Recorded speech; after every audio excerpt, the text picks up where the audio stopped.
The opinions expressed by the host and guest on this program are solely their own and do not represent the views or opinions of Blind United. We strive to provide diverse perspectives and discussions on our platform, but the opinions expressed should be understood as personal viewpoints and not reflective of Blind United as an organization.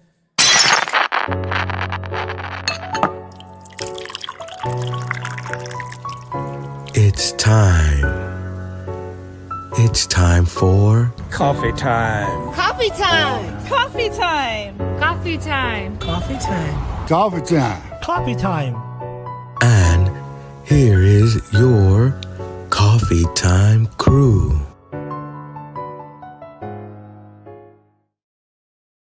Well, good Tuesday morning, and as always, welcome back to Coffee Time with Blind United. It's me and my brother Pedro in here again today. Good morning, Pedro. What up, guys? What up? Again, best wishes to Kara. We hope you get better soon and hope to have you back with us. Anyway, it's ladies' night tonight. We got a couple interest groups, all focused at the ladies. Makeup application and skincare with Miss Aletha Donaldson at 5 p.m. Pacific time. And then we got Miss Vanetta Davis Del Castillo. She is doing a ladies support group, and that will be at 6 p.m. Pacific time. So anybody that missed the support group last night, man, you missed another great one. Again, we got some really, really, really good support groups jumping off. So you ladies, please don't forget, to drop in and do your thing with Vanetta tonight. You know what I'm saying? So, but anyway, other than that, we I don't know, Taco Tuesday, whatever. Hopefully I get some tacos tonight. It'd be nice. I love my fried taco shells, Pedro. I swear, I just don't like the I guess, traditional way. Just warm them up and throw some meat on them or whatever, your toppings on them, whatever. I don't know, maybe that's an American thing as far as them hard shell tacos, but man, I love them. That's the way I like to eat mine. So hard shell or soft? hard.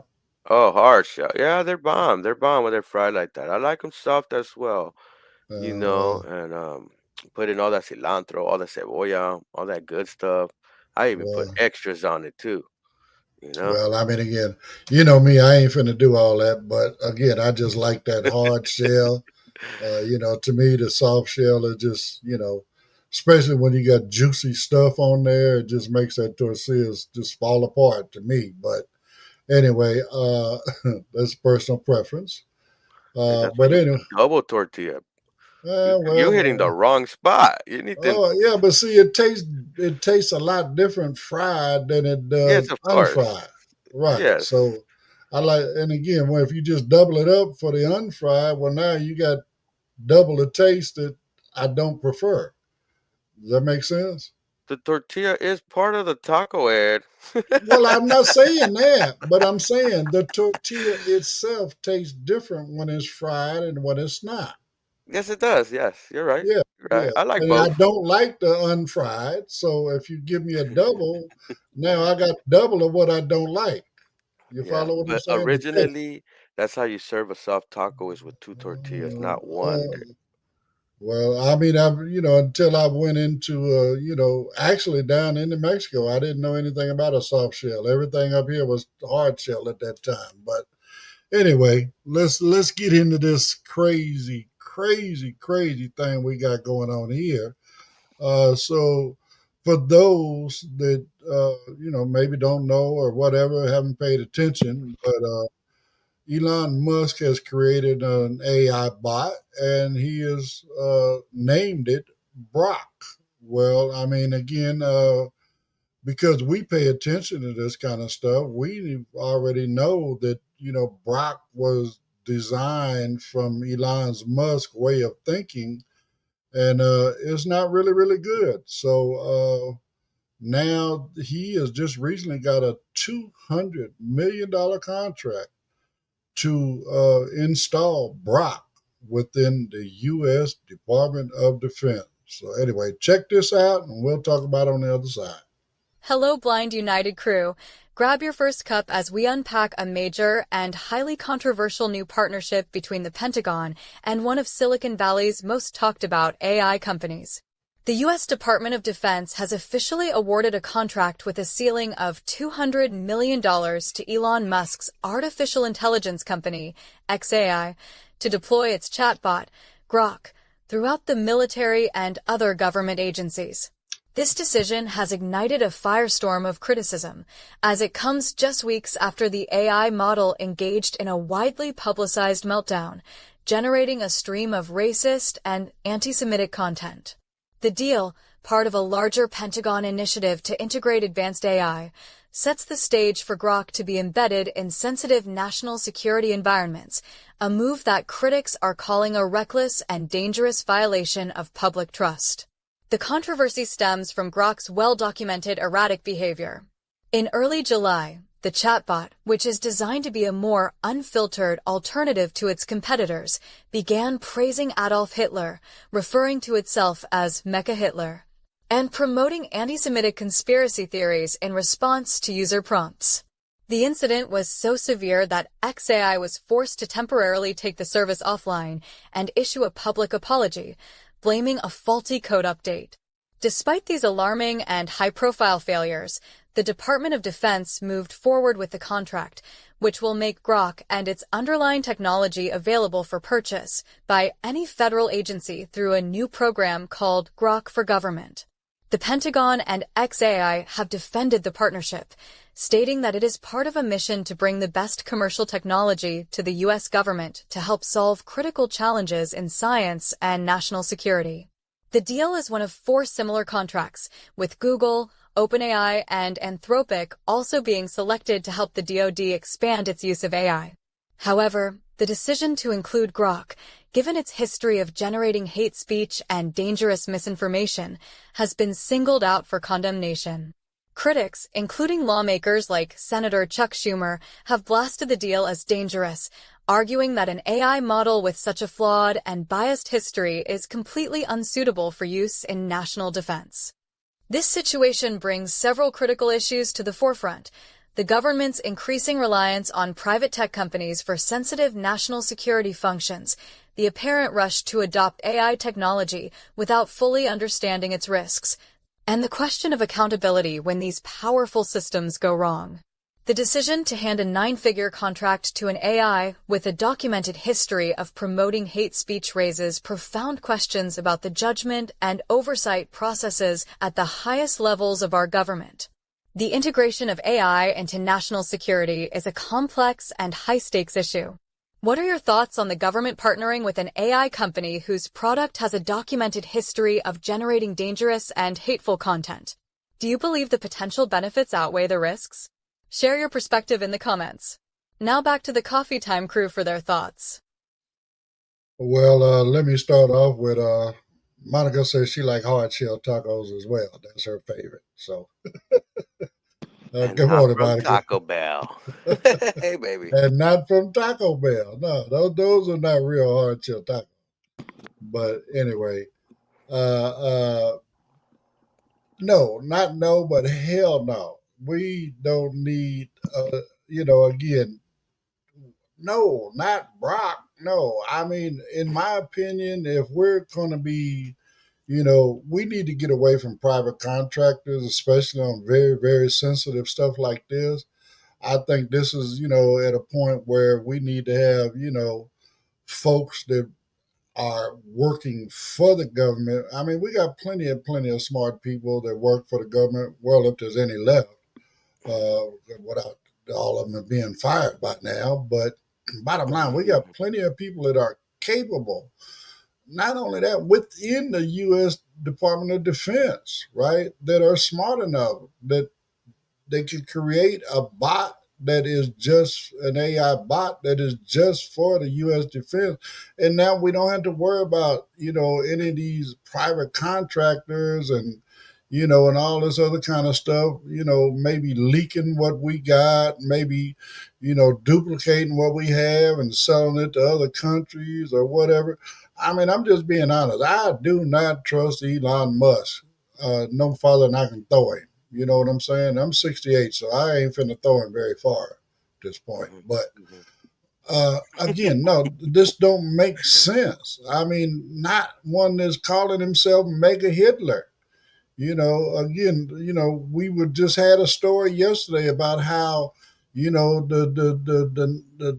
Klan and all of them folks that are associated with them, have been infiltrating our system. Now you're going to give us an AI bot that has the same mentality as all these people that have been infiltrating uh, our system for years? No, no, no, no, no, not no, but hell no. So again, no, we need to do away with this. I think this is something that needs to be done in house. I wouldn't trust an outside, private contractor to do this. That's my opinion. Go for it, Pedro. Okay. Sometimes when it comes to government and you do it in house, they won't get a result or won't expand and get something advanced. Sometimes there's drawbacks when you have it like that. What they can do, and I think I was hearing from the article, is gather the top companies and have a team from each one work together to create the system that is not tied to any of those private companies. You know, In um, other words, use the best out of each one. yes, to create this system that is going to be for the government for private use for only government. That means that those companies cannot retain that system. You know, Right. yeah, meaning that this system is going to be more secure. Meaning, like when it comes to our intelligence, they use a skiff. They made a protocol that is well secured to get messages out in the field. So, if they go by protocols like that are real tight, if this AI is integrated into the government, make sure there ain't no air pockets, like meaning open networks that some type of hacker could get in or a group of hackers, because this is what is gonna happen. So we need the best of the best becoming a team to create this system, because we do need to become efficient and become the infrastructure of the 21st century. Now, that aside, okay, when it comes to XAI, the article did not say Brock was changed a few weeks ago. um Elon Musk put a tweet. He was going to go back under the hood and fix Brock. You want to know why he said he needs to fix Brock? Because when people on the right, or extreme people on the right, were asking it questions, it was coming with facts and letting them know. There was some videos where they try to make it lie, and it said no, that's incorrect. Here's what actually had happened. And Elon Musk said he was going to go back under the hood and fix it. I guess fixing it was making it anti-Semitic, because it came back with all kinds of weird stuff. Uh, sympathizing with Hitler, um, talking about grape amongst a Democrat senator. He went into details. I mean, graphic details on how to do this task because someone asked it, and he was referring to the senator as a animal. This is an AI. I guess when Elon Musk was saying, let's fix it, it was to his type of views. Um, he didn't put no team. He was probably the head of the team to do this. So when you have a one person that's in the company that is gonna be like, well, I want it my way, and this is the way we're gonna teach them instead of listening to all its team. We don't need that type of AI. Um, Google, OpenAI, um, even with the Copilot, but other AIs that they have, you don't see this happen. You No. haven't seen this happen at all. So why are we gonna excuse XAI and give them a $200 billion contract for what? More because of the government welfare for Elon Musk? well, but it also has to do with the makeup of the administration we have right now. I Exactly. mean, I mean, again, there's no other administration in history. You know, I mean, even if AI was available back then, I don't see any other administration in history that would have bought into one that is so anti-Semitic. You know what I'm saying? Mhm. Just the fact that it has referred to itself as Mega Hitler. I Come know. on, man. Mhm. Mhm. No, And then we don't need that. it's You know, funny. It's funny because when it comes to mega stuff, they have lowered the bar, especially Donald Trump. His bar is so low that any little thing, oh, let's praise him. Even this AI, why are we gonna give this AI that is not good enough? It's not good enough. Okay, it might have data and like a lot of billions of tokens to make data points happen. But when you have someone went under the hood and basically poisoned the code and its ethics, and it starts referring to itself as Mega Hitler. Let's say, let's jump to the future, and Ed is gonna like this. And I'm gonna break it down quickly. Let's jump 15 years. And Brock is the main runner of everything. Everything has been integrated. All security, all cameras. That means all credit cards, all bank accounts are integrated. All lights, everything is integrated. Let's say Brock refers to himself as Mega Hitler and decides to start making negative moves towards ethnicity that it doesn't like, restricting right? them from buying food, restricting them to go places, restricting them from flying, maybe even charging them with fake charges because it might be in charge of courts and prosecutions. Maybe we might have still judges and lawyers, but we might have automatic systems that bring charges to you. I mean, again, there's no way in the world. I mean, I like your idea. Like you said, just rather than purchase a product from one of them, gather and the best of their teams and hire them as consultants Hmm. to all play a part in creating what we do for the government. I mean, we've had this conversation before. Hmm. Last week or week before, whatever it was, when we are talking about this guy Thies or Thieves or whatever his name is that here in California as well, that already has contracts with the government. But bottom line, these Oh, AI, Peter Thiel. yeah, these AI models, they have the thought process of the person that builds them, Uh-huh. And and and and and, and that's the and problem. yes, You know, and one thing that slipped my mind, guys, this is AI version 1. We have scientists that are working in this, that they're working on GI, generative intelligence. If we're gonna get the best, that's the system we're gonna kind of work for the government. It's gonna be expensive. It's just a lot of still going on, but something within those points. But you know, just from one source, no, we cannot purchase because it's gonna be biased if we buy it from a certain and person. bottom line, definitely don't want a racist AI. It's just that For simple. sure, we don't For want sure, we don't want a racist AI. I don't know how many times we gotta say it, but we do not want that. No, no, no. But again, I'm not, surprised with the current administration. But I mean, again, and who is it? Who's approving this? Pete Hegseth. I mean, a Fox News reporter that somehow, you know, played, got on the good side of Donald Trump, and now we didn't put him in charge of defense. Yeah, This fool that done spent what, however many millions of dollars to build him a goddamn makeup studio inside the thousands. It building. was 100,000 Oh, well, to correct, whatever. but it's It's still still, 100,000 uh, is too much on a taxpayer salary. Well, he could yeah, spend his salary on that, not the taxpayer's money.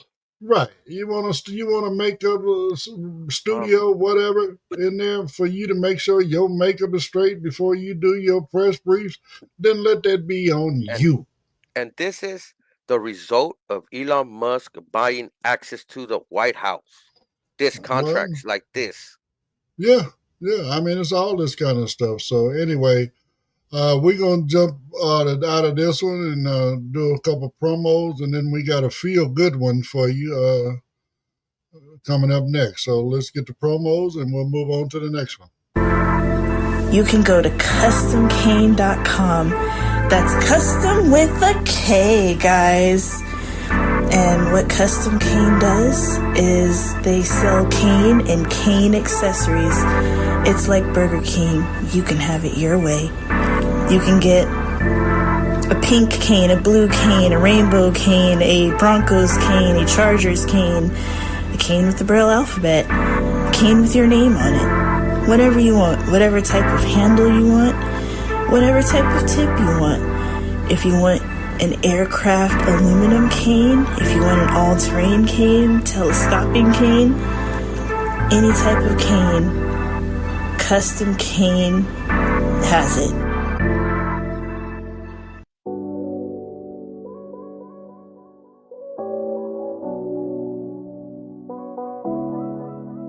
Throw on the blue, yeah, we rep that crew. Blind, not as strong, we staying true. From Smarter 4X, come get your fit. Royal with the logo, we all legit. 15 till July 26. After the party, we raising a fix. Get it now while the deal still live. Loyal to the cause, we thrive and survive. Rock the logo, show who you are. Standing for the vision, we've come so far. It's more than merch, it's a movement we live. Loyal to the cause with all we give. From baked goods to tech, we building the way. But that royal blue shirt, it's here to stay. Don't sleep, grab yours before the shift. After the 90s party, it's a price uplift. 15 till July 26. After the party, we raising the fix. Get it now while the deal still live. Loyal to the cause, we thrive and survive.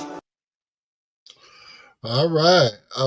Yeah, I mean, you got a few more days. We got to, to get that Blind United t-shirt at the introductory price of $15 plus shipping and handling. Of course, if you're going to show up at the 90s event that's taking place on this coming Saturday, the 26th, of course, t-shirts will be available for purchase there. So one way or the other, you need to get yours by next Saturday if you're trying to save a couple bucks. I really would appreciate it. It helps us do what we do here at Blind United. So anyway, this next article has to do, I mean, we see everything in the news about all of this immigration stuff going on and Trump and his Gestapo running around scooping people up, ain't even paying attention as to whether if you look a certain way, you getting locked up. It don't matter whether you're an illegal or not. You could be an American citizen, but if you fit that profile, then they're going to lock you up. I mean, they literally have American citizens locked up as we are speaking right now. That bottom line, they're legal American-born citizens. They're not just naturalized, but American-born citizens, okay? And they're locked up. So, but there's a restaurant in New York that is doing some really, really good stuff, helping immigrants come over and learn a trade and get through the immigration process. Check this out. All right, Blind United crew. Grab your next cup for an uplifting story that combines good food with a great cause, proving that a warm meal can also be a warm welcome. Inscribed on the Statue of Liberty, Emma Lazarus's poem, The New Colossus, speaks of America's promise to the world's tired and poor. In New York City, a nonprofit culinary school called Emma's Torch is turning that promise into a practical reality for refugees. The organization, named in honor of the poet, provides a unique and empowering apprenticeship program that gives refugees the culinary skills and career support needed to build new lives and achieve financial independence. The program is built on a simple, dignified premise. Students are not only trained for free, but they are also paid a fair wage for their time in the kitchen. The 12-week, 400-hour training program is comprehensive. It goes far beyond just teaching knife skills and cooking techniques. Students also receive crucial classroom instruction on American workplace standards, including how to read a paycheck, understand their legal rights as employees, and navigate the job market with confidence. Emma's Torch provides a holistic support system, connecting its students with resources for healthcare, housing, and even access to immigration lawyers, addressing the many barriers that refugees face when trying to establish themselves in a new country. The results of this training are served up daily to the public at the organization's vibrant cafes in Brooklyn and Smith College. The mouth-watering menus, developed with input from the students themselves, are a celebration of their diverse backgrounds, featuring dishes ranging from North African shakshuka to black-eyed pea fritter salads. Every meal purchased directly supports the mission, funding the students' wages and the program's operating costs. The model has proven to be incredibly successful, with over 90% of graduates securing full-time culinary jobs within weeks of completing the program, many at some of New York's most acclaimed restaurants. The reality of immigration can be incredibly challenging, but Emma's Torch provides a powerful and delicious solution. It's a program that recognizes the value and talent that refugees bring with them, offering not just charity, but a real career path. By providing a paycheck, practical skills, and a supportive community, it offers a recipe for success, empowering new Americans one plate at a time. Emma's Torch is a beautiful example of a nonprofit creating tangible pathways to success for newcomers. What other kinds of job training or community support programs do you think are most effective for helping people achieve independence? Share your ideas and experiences in the comments. Now back to the Coffee Time crew for their thoughts. So, I mean, I like this. I really do. I mean, they were helping people that, like you say, refugees trying to get here, immigrants trying to have a better life. Maybe, as Pedro has discussed, Americans have gone into so many different Latin American countries, or Latin countries, I should say, and just destroyed their governments and just got them all discombobulated where it's not safe to stay there anymore. So people don't look at all the reasons why, immigrants come to America, right? But I just applaud this, these folks for helping these folks come over here, not charging them anything for the education, right? Putting them through all of the stuff, getting all the training and stuff they need. Like I said, 90% of them are finding employment within, a week, 2 weeks after, leaving the school. But at the same time, they're making sure that, they got housing, they're making sure that they got access to immigration attorneys and all this stuff, you know, understanding their legal rights being here, not only as employees, but also as, immigrants inside the country, right? So on and so forth. I mean, this same process can be applied throughout, uh, the look at everything that's going on right now. We got, number one, we're already dealing with a housing shortage, right? We're already dealing with housing price costs, the cost of housing going up, right? But now we got all of our workers that, were building these houses being rounded up by Trump's Gestapo, so, again, this is another avenue I believe that could be utilized, right? Bring these folks over here. I mean, of course, they're not going to go into it, but, I mean, you can, number one, teach them, right? But if you want to do the real right thing, then you would get them involved with the carpenters union as well. You know what I'm saying? So that way, when this job is over with, now they can move right on to the next job, right? Uh, Again, farm workers. I mean, you want these farm workers, you want reliable farm workers, whatever. Bring them over here, get them hooked up, get them set up with housing, get them set up with, immigration and all this other kind of stuff. Now you got farm workers that are going to be there for you. You know what I'm saying? All of this other kind of stuff. You're not paying them slave wages and all this other kind of stuff. Once they've completed all this whole process, again, now we got good, reliable workers. I mean, look at the hotel industry, the house, what they're calling the hospitality industry, right? All of these areas where immigrants really help us maintain a good economy are being wiped away. Our economy is being killed because of Trump and his Gestapo rounding all of our labor up and taking them away. So again, I think this is a great idea. I applaud these folks for doing what they're doing, and I say that they need to apply this across the board, in other industries as well. So that's my thoughts on it, my brother. Yeah, yeah. Yeah, shouts out to that organization doing this type of work. When you get someone and put the tools in their hands and give them the skills and then show him show him what he's entitled to, what is his how not to be taken advantage of, you making a predicted a productive legal citizen or potential migration become successful. It could be done across the country.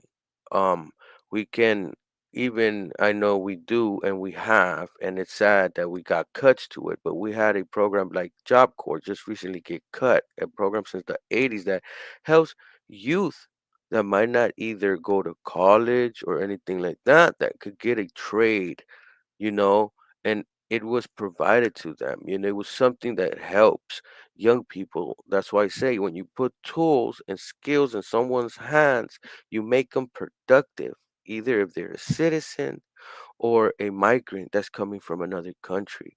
And yes, we have as as a citizen from the United States, I can say myself, we well, our government has done horrific things to other countries that has affected them and their citizens, especially their citizens. Um, and as a citizen, I can admit that. I can admit when our country have made some faults, and that puts me in a place to understand, being born here, I'm not an immigrant, but it puts me in the shoes. I seen my mother when she migrated from a third world country. She came from a place where they shut down the electricity at night.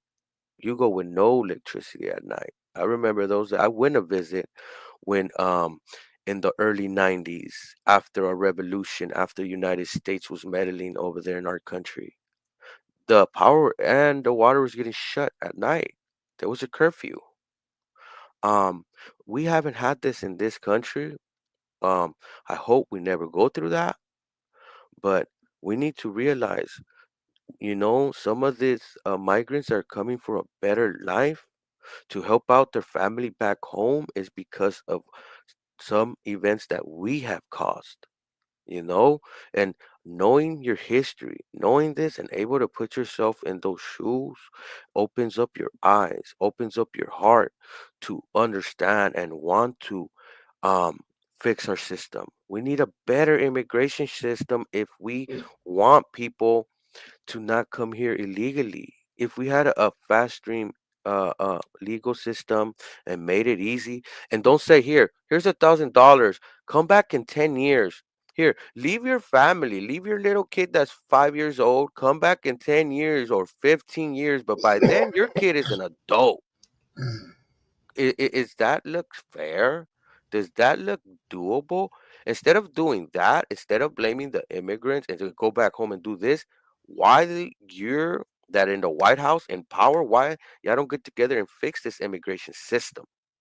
If you're doing foreign interventions and have our military in different parts of the world doing doing what they do, hey, build a immigration system that works. I mean, again, there's been plenty of opportunity for it. There's been several good programs. I remember Obama had a program where if you got into the military, you could earn a path to citizenship. Serve the country, fight for the country, and at the end of your thing, your contract with the government, then you became a citizen. I mean, again, there's been many, many, many good programs out there, but the only ones that are surviving at this point is like this one in New York that, that's doing it on their own dime. right? They got Yeah. folks helping out, giving them money. Plus, they got these restaurants jumping off that are earning money. And again, they're not doing it for profit. It's a nonprofit. They're doing it to help these folks come over here and have a better life. It's not and you can tell just from what they were talking about on the menu, right? It ain't just Latinos. It's folks from all over the country, right? All over the world, I should say, right? They can come over here and bring your flavor to America, as far as, like they said, the African dishes, Latino dishes, Asian dishes, whatever it is, if that's one of your things and you in those countries and you want to be a cook, I'd look into that program. I really would. Hmm. But Hmm. most of all, again, we cannot allow, America to continue doing what they're doing right now. Again, like we said, they go into these other countries, they just do all kind of crazy stuff down there, disrupt their way of life down there. Now you got most of the people coming up are just looking for a better life, but they're trying to escape the damage that you've done in their country. Now, I'm not going to say that some of those people don't have malice because you came down there and meddled in their country, but the majority of these people just want to have a better life for their families. They want to be able to raise their family. Again, us here in America, we may not believe in the American dream the way we once did, but trust and believe me, people in other countries, they still believe in the American dream and they're willing to come over here and do whatever they got to take whatever they got to do to obtain it. And it's not an easy way. It's difficult. Women, go through a hard mission coming. Um, that they risk their livelihoods, even deadly or meeting shifty individuals on their way this way. Some of these individuals come here and get deported and they come back, but they're working hard trying to build a life because in the country that they come from, they might not be any type of work because of the economy and how we have wrecked their economy. I agree. I mean, we do a lot of damage in a lot of other countries. Trying to step in there, I guess, and make it like we are all superior and all that. I mean, and that's another thing that America needs to change their attitude on. We could be the richest country in the world. We could be the most powerful country in the world when it comes to defense and all this other kind of stuff. But that doesn't mean you have to go flaunt your arrogance. You know what I'm saying? That what makes America great is the fact that we are a nation of immigrants. Not one of us were, I mean, yeah, we were born here, but what I'm saying, our ancestors were not born on this continent. Again, you trace, no matter who we are, we can trace our lineage back to when our people came to America, So again, at that point, we were immigrants. I don't even give a damn if you were a pilgrim, whatever. If you was on the boat with Christopher Columbus, guess what? You was a goddamn immigrant. Okay. And that's the way we need to recognize, why do we have the Statue of Liberty in the harbor in New York? Why? Because of the immigrants that came here. Mhm. Now what do you want to do? Change the inscription on the Statue of Liberty and say you're no longer welcome? You know what I'm saying? Instead of give us you're tired, you're hungry. All of this. I mean, again, do not enter. I mean, come on now. It doesn't make sense, man. That's who we are. That's what we are. That's how our country was built. And bottom line, we got to find a better way to make this stuff happen for everybody. You know what I'm saying? So anyway, we are at the end of this time's slot. So let's go ahead and jump into these last couple promos, and we got one more article for you. Did you know Blind United offers free training in assistive technology? We call them interest groups. We offer training in JAWS, NVDA, iPhone, iPad, as well as Meta Ray-Bans. We also have groups like support group, cooking groups, and crafting groups. There are also groups for entertainment like movie night and RS game night. For more information about all the interest groups that we offer, just email us at info@blindunited.org or visit our Facebook group, Blind United Interest Group. We would love to have you be part of the Blind United crew.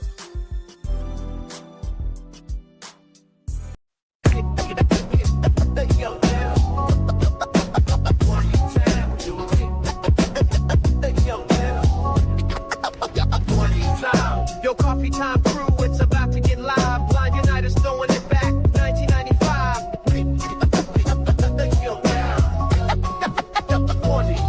On July 26th, the place to be. From 1 to 6, come and party with we.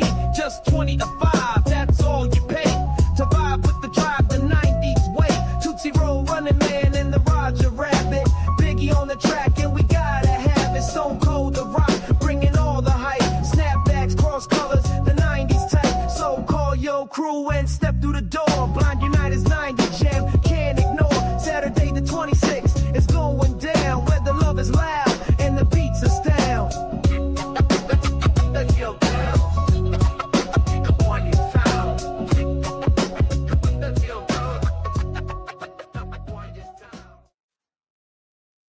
All right. Well, man, if y'all want to get a spot at the 90s party, you're welcome. But all I can tell you is you need to come sign up fast because seats are going fast. I mean, again, I think we sold like 6 or 7 yesterday. So we stay on that track, we're going to be sold out by the time the party rolls around. So, again, if you want to guarantee your spot at the 90s party, man, a lot of great prizes on the line. You know what I'm saying? A lot of great fun on the line. Come on, hang out with us. Enjoy yourself. Check it out and see how we get down with Blind United. You know what I'm saying? We just a community of blind folks that enjoy hanging out together and doing, what normal people do. Have fun and enjoy each other's company. So anyway, info@Blind United, or you can just go ahead and Zelle your money to blindunited2022@gmail.com. Again, if you don't have Zelle and want to make those other payment arrangements, reach out to us, info@blindunited.org. Okay, this next one, again, it goes back into, the story we did yesterday on, how the supremacist folks, decided not to protest and march and all that stuff with their hoods and all that stuff anymore. They decided to sink into the background and start infiltrating our government. So check this out, this next story, because this is the direct result of that happening. Check this out. Hello, Blind United crew. Grab your last cup for a difficult but necessary look at 2 recent court rulings in cases of police violence that have left families and communities questioning the justice system. This week, the legal proceedings in 2 high-profile cases of police violence concluded with sentences that have drawn widespread condemnation and renewed a national debate on accountability. The first involves Brett Hankison, the former Louisville police officer who was the only officer to face criminal conviction in connection with the deadly 2020 raid that killed Breonna Taylor. On Monday, a federal judge sentenced Hankison to 33 months in prison for violating Taylor's civil rights by blindly firing 10 shots into her apartment. While this sentence provides some measure of accountability, it came only after the judge rejected an unusual and widely criticized recommendation from the Department of Justice to sentence Hankison to just 1 day in jail. The DOJ's recommendation was called an insult and a blatant betrayal by lawyers for Breonna Taylor's mother, who were left heartbroken by the prosecution's lenient stance in a separate and equally stunning case in Philadelphia. Former police officer Mark Dial, who was convicted of voluntary manslaughter for shooting and killing 27-year-old Eddie Irizarry during a traffic stop, was sentenced and then immediately granted parole.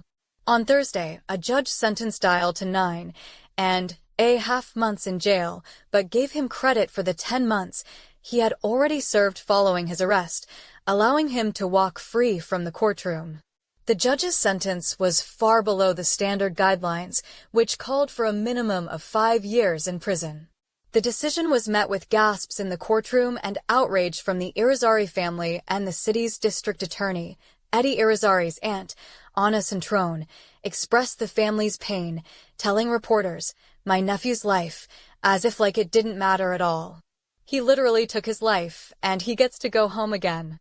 Philadelphia District Attorney Larry Krasner said he was deeply disappointed with an outcome that I think makes people lose faith in the criminal justice system.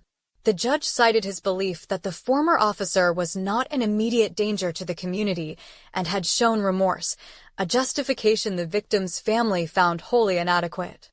These two cases, though different in their details, highlight a persistent and painful theme in the American justice system. They showcase the immense difficulty in securing convictions and meaningful sentences for police officers who use excessive force. For the families of the victims and the communities that have demanded accountability, these outcomes feel less like justice and more like a confirmation that the system is not designed to protect them equally. The outcomes of these cases have left many feeling that the justice system is failing to hold law enforcement accountable. What are your thoughts on these sentences, and what do you think needs to change to build more trust between communities and the criminal justice system? We invite you to share your perspective on this difficult topic in the comments. Now back to the Coffee Time crew for their thoughts. So, again, to me, this is a direct result of, supremacist-minded folks infiltrating our system, you know what I'm saying? Going in the military, becoming, getting out of the military, becoming police officers, whatever the case may be. Eventually, some of them going to law school, becoming judges, politicians, all of this other kind of stuff. There are set guidelines. Again, like you said, in this one case, okay, 5 years for, involuntary manslaughter, whatever. You're going to give him 1 day? Okay, yeah, okay. He served 10 months, but 10 months for a 5-year sentence? You're going to let him out? Time served? Whoop, whoop, whoop. No, that don't make sense, man. That's, again, this stuff does not make sense. With Breonna Taylor, these folks came to her house with a no-knock warrant, right? Which means they can just bust in. Okay, kick your door and come in. They, they don't know what's going on. You got this cop blindly shooting through the walls, right, at people and stuff like that. And this woman gets killed and has done nothing wrong. This kind of stuff is outrageous. Those of us that live on this side of life down here, we have never had faith in the justice system, the criminal justice system. Because why? We already know there are hundreds, if not thousands, of people locked up for crimes they did not commit. Okay, this just happened to be at the wrong place at the right time, and they fit the profile. And next thing you know, they sitting there doing 5, 10, 15, 20 years for something they never did. I'm sorry. Look at the advocacy group that goes and helps these folks, appeal and so on and so forth. They letting them out. They're getting out, and then what are they doing?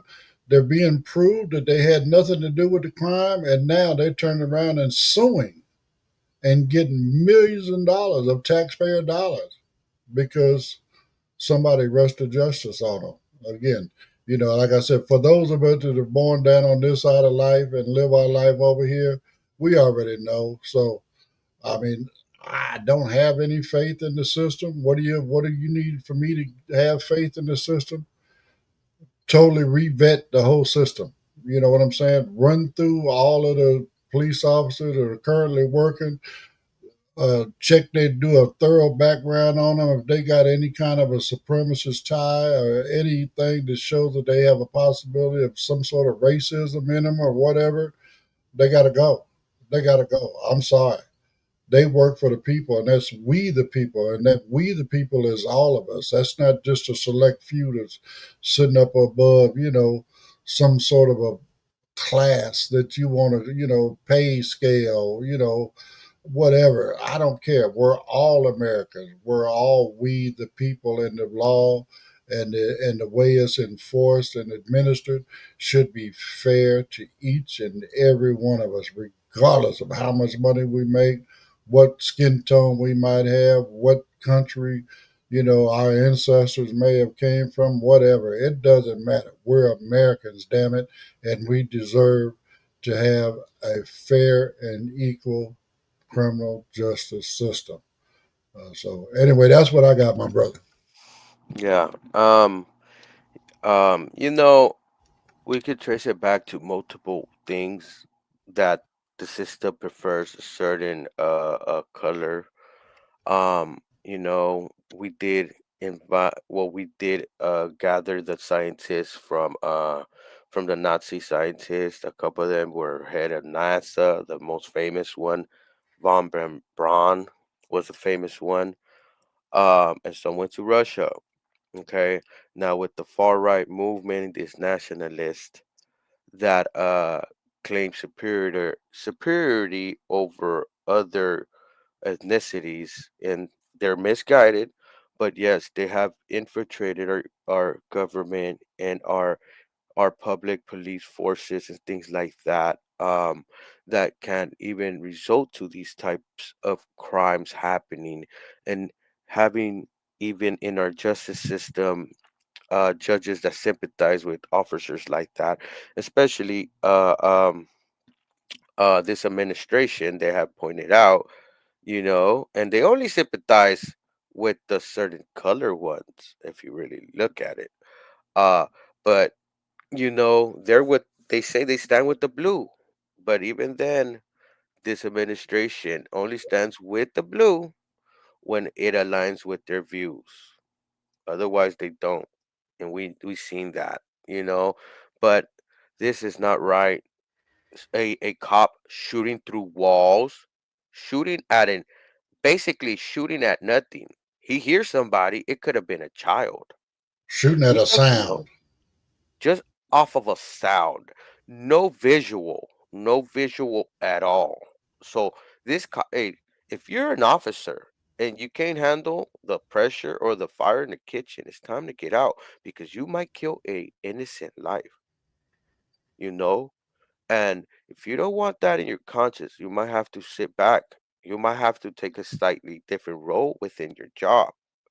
But even some of these officers, they don't get the support that they need. It is a stressful job, don't get me wrong, but after case after case and case after case that keeps happening, you can't just say it's just a rotten apple within the bunch. You might have to say the bunch is rotten, you know, or even the fruit bowl is broken that holds all these. Meaning the managerial, like the chief, like the internal affairs, are corrupted. You know? I mean, again, internal affairs. Come on, how you gonna have the police policing the police? That don't make no sense at all. Because each and every one of them folks that made it up to the level of be, working for internal affairs, guess what? At one point, they were a beat cop just like the rest of them, right? But Yeah, my point being, we need outside agencies. We need, somebody that no, somebody that's not on their team per se. There's somebody that's going to remain neutral and judge their actions for what they are. You know what I'm saying? Whether they justified or not. Again, this stuff is going on crazy. I think about in my time, right, coming up and dealing with all of the gang sweeps and all of this kind of stuff going through LA, the way police just roll up on you, no matter where you was at, whatever. Let me see your ID. Well, we did not know that according to the Fourth Amendment right, we didn't have to do that. So what do? We give them our ID because we think that that's a lawful order. They, it's legal for them to lie to us. Okay, it's Yeah. legal. They can demand it and make you believe that if you don't, they're going to lock you up. But in actuality, they cannot lock you up. You don't have to help them with their investigation. Mm-mm. No, I've been no. gaffled up like that. Quick story. I remember getting stopped. I told my friends, "Hey, yeah, don't like the cops was asking, what's your number? What's your number? What's your code? What's your PIN number for your phone?" And I told them, "Look, I told him I'm not gonna give you mines. My number is private. You don't need to have it." I told my friends, "Look, you don't have to give them your number for your phone number. You don't have to even give them your password for your phone." You know what they did? They went a looking around in the street. They found something on the floor. They hanged me up. I spent the day, well, the to the next day, and they let me go off of a bogus charge just to harass me because I was telling the truth. I was telling the rights, and I knew my rights and stuff like that. And they got mad. They got mad. Cops rely on you not knowing your rights. They rely on that. That's what they rely Exactly. on. Especially the bullies that want to bully people and want to feel superior to people. You I mean, know? even a judge will tell you, ignorance of the law is no excuse. That's why you got to know your law. You got to know your rights. This is another reason I watch so many of these First Amendment auditors right now because they're making people aware of their rights. So Mhm. now, along with these First Amendment auditors, you got a lot of attorneys that are stepping out and creating, content where they're explaining to everybody, that you don't have to do this, you don't have to do that, all of these various things. Did you know that when they stop you, Pedro, for a traffic violation, they're not allowed to hold you longer than 15 minutes. They say the average stop is supposed to take between 8 and 12 minutes. If they prolong it, Wow. now that like say for instance, if they suspect you and you say no, you ain't coming in my car, if they think you got drugs or something in the car, whatever, they can try to prolong the stop and get a canine over there. That's Hmm. against the law. They can't do that. Mm. Okay, there's Okay. some states out there where you do not have to comply with the DUI test. Now, also in those states, if that officer is truly convinced that you're under the influence, they can lock you up, but you don't have to comply with a field sobriety test. Again, there's a lot of laws out there that we just don't, people are not aware of. And in today's world, we really, really, really need to pay attention to what those laws are. We really, really need to pay attention to what our rights are. And don't let them trample over your rights because they're just using it, as a way for them to lock you up. Is all it really boils down to. To I'm fill not with it. quota in some cases is to fill quota, and knowing your rights liberates you. Knowing the rights and what a Uh, authority can't violate gives you empowerment, gives you a avenue to advocate for other citizens when you see cops right, violating their rights. right. Lets you able to step in and say you're violating rights. And then if you could even name the statute and section, even better because they have when you name that they have to look it up. Once they like, oh, this person knows what they're talking about. Once you name a section and a right that they're violating and things like that, and you throw them in their faces, there's some of them are stuck because they can't even tell you most of that stuff. And the sad part about it is each and every one of them swore to uphold the Constitution. But yet every day they violate people's constitutional rights. And again, if you don't know your rights, they're going to roll right over the top of you. And next thing you know, you're going to be sitting up in a county jail somewhere, possibly facing some bogus charge, and then end up in a state penitentiary somewhere for God knows how many years. All because you didn't know your rights. and that's not cool. That's not cool at all. So anyway, on that note, everybody, man, brush up on the law. Brush up on what your rights are. You know what I'm saying? Just Google the Constitution. You know what I'm saying? Get you a copy of the Constitution. Know what your constitutional rights are. Go through each and every one of them. There's 5 elements in the First Amendment, and so on and so forth. Each amendment has so many things within it that you really need to pay attention so you know what they are. So, all right, on that note, we're going to bounce up out of here for this Tuesday. Hopefully we all have some good tacos tonight. Please like, subscribe, share, follow, subscribe. Whatever you can do on whatever platform, it really, really does help. Again, folks on Facebook, we know you're watching. We know you're watching. We see you watching. Yeah, we can go in there and look right now and see how many people who actually watched us, but don't nobody want to comment. You know what I'm saying? I mean, that's your choice. If you don't want to comment, but, at least like the show, you know what I'm saying? Follow the show, share the show. Even if you don't want to comment, at least do the other stuff. It really, really does help. So on that note, everybody, please enjoy the rest of your day, and we will be back at you again tomorrow with a new set of articles and another conversation. So enjoy your day. We out of here.